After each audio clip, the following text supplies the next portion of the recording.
ನಮಸ್ಕಾರ. ಆಕಾಶದಲ್ಲಿ ಚಿತ್ತಾರ ಬಿಡಿಸಬೇಕಿದ್ದ ಒಂದು ಯುದ್ಧ ವಿಮಾನ ಸಾವಿರಾರು ಜನರ ಕಣ್ಣೆದುರೇ ನೆಲಕ್ಕೆ ಅಪ್ಪಳಿಸುತ್ತೆ. ದುಬೈ ಏರ್ ಶೋನಲ್ಲಿ ಭಾರತದ ಹೆಮ್ಮೆಯ HAL ತೇಜಸ್ ಪತನಗೊಂಡಿದ್ದು ಯಾಕೆ? ಈ ಘಟನೆ ಹಿಂದಿನ ಅಸಲಿ ಕಥೆ ಏನು? ಬನ್ನಿ, ಈ ವಿಶ್ಲೇಷಣೆಯಲ್ಲಿ ಇದರ ಬಗ್ಗೆ ವಿವರವಾಗಿ ನೋಡೋಣ. ಸಾವಿರಾರು ಜನ ಉಸಿರು ಬಿಗಿ ಹಿಡಿದು ನೋಡ್ತಿದ್ದಾರೆ. ಆಕಾಶದಲ್ಲಿ ಒಂದು ಅತ್ಯಾಧುನಿಕ ಯುದ್ಧ ವಿಮಾನ ತನ್ನ ಚಮತ್ಕಾರಗಳನ್ನ ಪ್ರದರ್ಶಿಸ್ತಿದೆ. ಆದ್ರೆ ಇದ್ದಕ್ಕಿದ್ದ ಹಾಗೆ ಎಲ್ಲವೂ ತಲೆ ಕೆಳಗಾಗುತ್ತೆ. ಇದು ಆ ಒಂದು ದುರಂತ ಕ್ಷಣದ ಕಥೆ. ಸರಿ, ಹಾಗಿದ್ರೆ ಮೊದಲು ಈ ದುರಂತ ನಡೆದಿದ್ದು ಹೇಗೆ, ಎಲ್ಲಿ ಮತ್ತು ಯಾವಾಗ ಅನ್ನೋ ಮೂಲಭೂತ ವಿವರಗಳನ್ನ ಒಂದೊಂದಾಗಿ ಅರ್ಥ ಮಾಡ್ಕೊಳ್ಳೋಣ. ಎಲ್ಲವೂ ಅಂದ್ಕೊಂಡಂತೆ ನಡೀತಿತ್ತು. ದಿನಾಂಕ ನವೆಂಬರ್ 21, 2025. ಸ್ಥಳ ದುಬೈನ ಅಲ್ ಮಕ್ತೂಮ್ ಅಂತಾರಾಷ್ಟ್ರೀಯ ವಿಮಾನ ನಿಲ್ದಾಣ.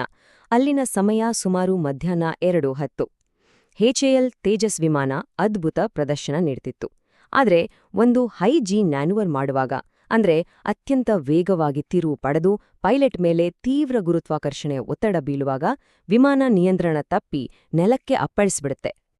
ಇಂಥ ಪ್ರತಿಯೊಂದು ದುರಂತದ ಹಿಂದೆ ಯಂತ್ರಗಳ ವೈಫಲ್ಯ ಮಾತ್ರ ಇರಲ್ಲ, ಅದರ ಜೊತೆ ಒಂದು ಮಾನವೀಯ ಕಥೆ ಕೂಡ ಇರುತ್ತೆ. ಈ ಘಟನೆಯಲ್ಲಿ ನಾವು ಕಳೆದುಕೊಂಡ ಆ ಧೀರ ಪೈಲಟ್ ಯಾರು? ಅವರ ಹಿನ್ನೆಲೆ ಏನು? ಆ ವಿಮಾನವನ್ನ ಚಲಾಯಿಸುತ್ತಿದ್ದವರು ವಿಂಗ್ ಕಮಾಂಡರ್ ನಮಾಂಶ್ ಸ್ಯಾಲ್, ಭಾರತೀಯ ವಾಯುಪಡೆಯ ಒಬ್ಬ ಅತ್ಯಂತ ಅನುಭವಿ ಅಧಿಕಾರಿ. ಹಿಮಾಚಲ ಪ್ರದೇಶದವರಾದ ಇವರ ಪತ್ನಿ ಕೂಡ ವಾಯುಪಡೆಯ ಅಧಿಕಾರಿಯೇ. ಅವರಿಗೆ ಒಬ್ಬ ಮಗು ಕೂಡ ಇದೆ. ಆದ್ರೆ ಈ ದುರಂತದ ಅತ್ಯಂತ ನೋವಿನ ಸಂಗತಿಯಂದ್ರೆ, ವಿಮಾನ ಪತನಗೊಳ್ಳುವ ಮುನ್ನ ಅವರು ಈಜೆಕ್ಟ್ ಮಾಡಲು, ಅಂದ್ರೆ ವಿಮಾನದಿಂದ ಸುರಕ್ಷಿತವಾಗಿ ಹೊರಬರಲು ಪ್ರಯತ್ನಿಸಲೇ ಇಲ್ಲ, ಅಥವಾ ಅವರಿಗೆ ಅವಕಾಶವೇ ಸಿಗ್ಲಿಲ್ಲ. ಈಗ ಎಲ್ಲರನ್ನೂ ಕಾಡುತ್ತಿರುವ ಆ ಮೂಲ ಪ್ರಶ್ನೆಗೆ ಬರೋಣ. ಇಷ್ಟೊಂದು ಅಡ್ವಾನ್ಸ್ ಟೆಕ್ನಾಲಜಿ ಇದ್ದ ವಿಮಾನ ಹೀಗೆ ಪತನ ಆಗೋಕೆ ಅಸಲಿ ಕಾರಣವಾದ್ರೂ ಏನು? ತನಿಖಾಧಿಕಾರಿಗಳ ಮುಂದಿರುವ ದೊಡ್ಡ ಸವಾಲು ಕೂಡ ಇದೆ. ಇಷ್ಟೊಂದು ಅತ್ಯಾಧುನಿಕ ಯುದ್ಧ ವಿಮಾನವನ್ನ ಚೇತರಿಸಿಕೊಳ್ಳೋಕೆ ಆಗದಂಥ ಸ್ಥಿತಿಗೆ ತಳ್ಳಿದ ಆ ಒಂದು ಅಂಶ, ಅದು ಯಾವುದು? ಸದ್ಯಕ್ಕೆ ತನಿಖೆ 2 ಮುಖ್ಯ ಸಾಧ್ಯತೆಗಳ ಮೇಲೆ ಫೋಕಸ್ ಆಗಿದೆ. ಮೊದಲನೆಯದು ಮ್ಯಾನೂವರ್ ಎರರ್, ಅಂದ್ರೆ ಪೈಲಟ್ ಇಂದ ಆದ ದೋಷ. ನೆಗೆಟಿವ್ ಜಿ-ಟರ್ನ್ನಂತಹ ತುಂಬಾನೇ ಕಷ್ಟಕರವಾದ ಕಸರತ್ತಿನ ವೇಳೆ ಅವರಿಂದ ನಿಯಂತ್ರಣ ಕೈತಪ್ಪಿ ಹೋಯ್ತಾ? ಎರಡನೆಯದು ಮೆಕ್ಯಾನಿಕಲ್ ಫೇಲ್ಯೂರ್, ಅಂದ್ರೆ ಯಾಂತ್ರಿಕ ವೈಫಲ್ಯ. ವಿಮಾನದ ಯಾವುದಾದ್ರೂ ಒಂದು ಮುಖ್ಯ ಸಿಸ್ಟಮ್ ಕೊನೆ ಕ್ಷಣದಲ್ಲಿ ಕೈಕೊಡ್ತಾ? ಇಲ್ಲಿ ಒಂದು ಟೆಕ್ನಿಕಲ್ ಪದವನ್ನ ಅರ್ಥ ಮಾಡ್ಕೊಳ್ಳೋದು ತುಂಬಾನೇ ಮುಖ್ಯ. ಜಿ-ಲಾಕ್ ಅಂದ್ರೆ G-force induced loss of consciousness.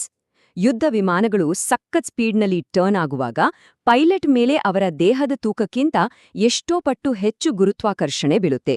ಈ ಒತ್ತಡದಿಂದ ಮೆದುಳಿಗೆ ರಕ್ತ ಸಂಚಾರ ಕ್ಷಣಕಾಲ ನಿಂತು ಪೈಲಟ್ ಪ್ರಜ್ಞೆ ತಪ್ಪಬಹುದು. ಇದನ್ನೇ ಜಿ-ಲಾಕ್ ಅಂತ ಕರೆಯೋದು. ಒಂದು ವೇಳೆ ಯಾಂತ್ರಿಕ ವೈಫಲ್ಯ ಆಗಿದ್ರೆ ತಜ್ಞರ ಗಮನ ಹಲವಾರು ಸಿಸ್ಟಮ್ಗಳ ಮೇಲಿದೆ.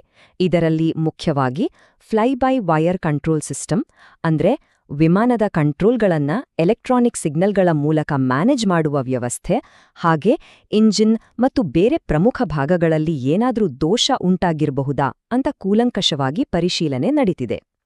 ಇಂತಹ ಘಟನೆಗಳಾದಾಗ ಸೋಷಿಯಲ್ ಮೀಡಿಯಾದಲ್ಲಿ ನೂರಾರು ಊಹಾಪೋಹಗಳು ಹರಿದಾಡೋದು ತುಂಬಾನೇ ಸಹಜ. ವೈರಲ್ ಆದ ಒಂದು ವಿಡಿಯೋದಲ್ಲಿ ವಿಮಾನದಿಂದ ಆಯಿಲ್ ಲೀಕ್ ಆಗ್ತಿದೆ ಅಂತ ಹೇಳಲಾಗಿತ್ತು. ಆದ್ರೆ ಅಧಿಕಾರಿಗಳು ಇದನ್ನ ತಳ್ಳಿ ಹಾಕಿದ್ದಾರೆ. ಅವರ ಪ್ರಕಾರ ಅದು ತೈಲ ಅಲ್ಲವೇ ಅಲ್ಲ, ಬದಲಿಗೆ ವಿಮಾನದ ಎನ್ವೈರ್ಮೆಂಟಲ್ ಕಂಟ್ರೋಲ್ ಸಿಸ್ಟಮ್ ಅಥವಾ ಆಕ್ಸಿಜನ್ ಸಿಸ್ಟಮ್ನಿಂದ ಹೊರಬಂದ ಕಂಡೆನ್ಸ್ಡ್ ವಾಟರ್, ಅಂದ್ರೆ ಸಾಂದ್ರೀಕೃತ ನೀರು ಆಗಿರೋ ಸಾಧ್ಯತೆ ಇದೆ. ಹಾಗಾದ್ರೆ ಈ ಎಲ್ಲಾ ಊಹಾಪೋಹಗಳನ್ನ ಬದಿಗಿಟ್ಟು ಸತ್ಯವನ್ನ ಕಂಡಿಡಿಯಲು ಯಾವ ಅಧಿಕೃತ ಪ್ರಕ್ರಿಯೆ ನಡೀತಿದೆ ಅನ್ನೋದನ್ನ ಈಗ ನೋಡೋಣ. ಈ ಘಟನೆಯ ತನಿಖೆಗಾಗಿ ಭಾರತೀಯ ವಾಯುಪಡೆ ಒಂದು ಕೋರ್ಟ್ ಆಫ್ ಇನ್ಕ್ವೈರಿಯನ್ನ ಸ್ಥಾಪಿಸಿದೆ. ಇದರ ಮೊದಲ ಕೆಲಸ ವಿಮಾನದ ಫ್ಲೈಟ್ ಡೇಟಾ ರೆಕಾರ್ಡರ್, ಅಂದ್ರೆ ಬ್ಲ್ಯಾಕ್ ಬಾಕ್ಸ್, ಮತ್ತು ಕಾಕ್ಪಿಟ್ ವಾಯ್ಸ್ ರೆಕಾರ್ಡರ್ಗಳನ್ನ ವಶಕ್ಕೆ ಪಡೆಯೋದು.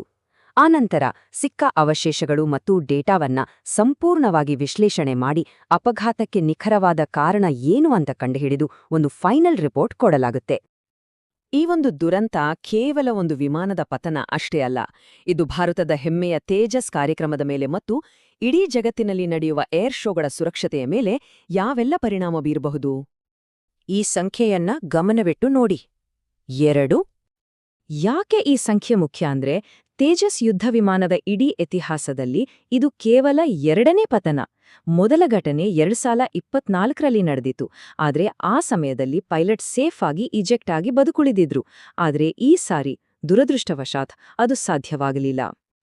ಘಟನೆಯ ನಂತರ ಭಾರತೀಯ ವಾಯುಪಡೆ ತನ್ನ ಅಧಿಕೃತ ಹೇಳಿಕೆಯಲ್ಲಿ ಐಎಎಫ್ ಈ ಘಟನೆಯಿಂದ ತೀವ್ರ ದುಃಖದಲ್ಲಿದೆ ಮತ್ತು ಆ ಧೀರ ಪೈಲಟ್ನ ಕುಟುಂಬದ ಜೊತೆ ನಾವು ದೃಢವಾಗಿ ನಿಲ್ತೇವೆ ಅಂತ ತಿಳಿಸಿದೆ. ಹಾಗೆಯೇ ವಿಮಾನವನ್ನ ತಯಾರಿಸಿದ ಸಂಸ್ಥೆ ಹಿಂದೂಸ್ತಾನ್ ಏರೋನಾಟಿಕ್ಸ್ ಲಿಮಿಟೆಡ್ ಅಂದ್ರೆ HAL ಕೂಡ ಈ ದುರಂತ ಘಟನೆಯಿಂದ ನಮಗೆ ತೀವ್ರ ನೋವಾಡಿದೆ ಮತ್ತು ನಮ್ಮ ಹೃತ್ಪೂರ್ವಕ ಸಂತಾಪಗಳು ಅಂತ ಹೇಳಿಕೆ ನೀಡಿದೆ. ಕೊನೆಗೆ ಈ ದುರಂತ ನಮ್ಮೆಲ್ಲರ ಮುಂದೊಂದು ಗಂಭೀರವಾದ ಪ್ರಶ್ನೆಯನ್ನ ಇಡುತ್ತೆ. ಮನರಂಜನೆ ಮತ್ತು ಟೆಕ್ನಾಲಜಿ ಪ್ರದರ್ಶನಕ್ಕಾಗಿ ಅದರಲ್ಲೂ ಸಾವಿರಾರು ವೀಕ್ಷಕರು ಎದುರು ಪೈಲಟ್ಗಳು ತಮ್ಮ ಪ್ರಾಣವನ್ನೇ ಪಣಕ್ಕಿಟ್ಟು ಮಾಡುವ ಈ ಕಸರತ್ತುಗಳ ಸುರಕ್ಷತಾ ನಿಯಮಗಳನ್ನ ಇನ್ನೊಮ್ಮೆ ಪರಿಶೀಲಿಸುವ ಸಮಯ ಬಂದಿದೆಯಾ? ಈ ಪ್ರಶ್ನೆ ಮುಂದಿನ ದಿನಗಳಲ್ಲಿ ವಾಯುಯಾನ ಕ್ಷೇತ್ರದಲ್ಲಿ ದೊಡ್ಡ ಚರ್ಚೆಗೆ ಕಾರಣವಾಗುವುದರಲ್ಲಿ ಯಾವುದೇ ಸಂಶಯ ಇಲ್ಲ.